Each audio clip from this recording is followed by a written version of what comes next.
That led to a very productive series against the Dodgers last weekend, which was a surprising 2-1 series victory over a team that spent $1.4 billion in the offseason. Kind of amazing that the Cubs were able to go toe with them and come out on the winning end. That great feeling from the weekend evaporated very quickly as the Cubs went on the road to San Diego. And Monday night, as they were playing on the West Coast, I am in the Eastern time zone, which is really affecting me late in life now that I'm in my 50s.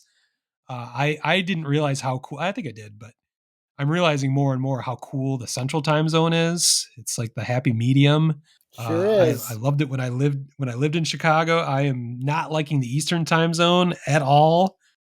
As games on the West Coast start at 10 o'clock, I don't feel like staying up till 1 in the morning to watch a baseball game. But I thought I could go to bed Monday night after the Cubs took an 8-0 lead and rest well, sleep well throughout the night, knowing they had won the game, only to wake up to learn that they had lost the game 9-8, and just a brutal collapse.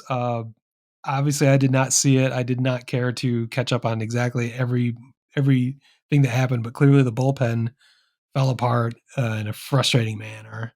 Fortunately, they were able to salvage a 5-1 win on the next day, Tuesday, thanks to a massive grand slam by Christopher Morel, who will come up in our badass of the week discussions later.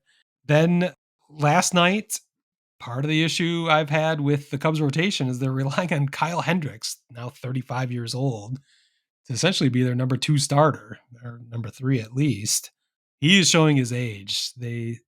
He gave up, I forget how many runs he gave up. They ended up losing 10-2.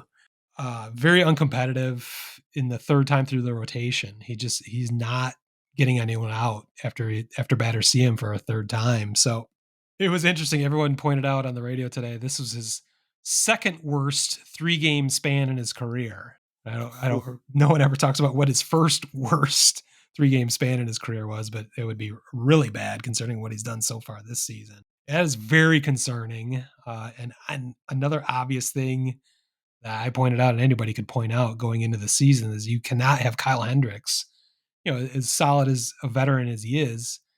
You can't rely on him to be your number 2 starter. You can't rely on him to be your number 3. He is a serviceable 4 or 5 at this point in his career. And I would be happy with that. And that is not how Jed Hoyer constructed this rotation. And it is getting worse before it gets better. Another taxing day on the bullpen, leading to that stat that I mentioned earlier, that they are the only team in Major League Baseball to have more innings out of the relievers than their starters. This is trending in the worst of directions. So fortunately, they got out to the 7-5 record so far, but I'm concerned where that's going to go from here. As they have one of the toughest April schedules.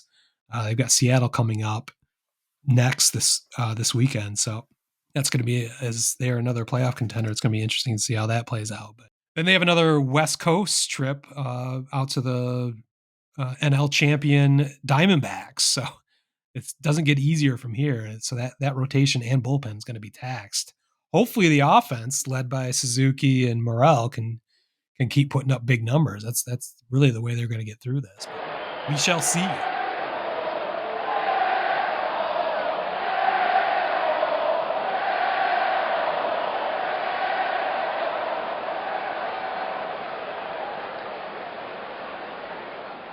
Word Hole Media.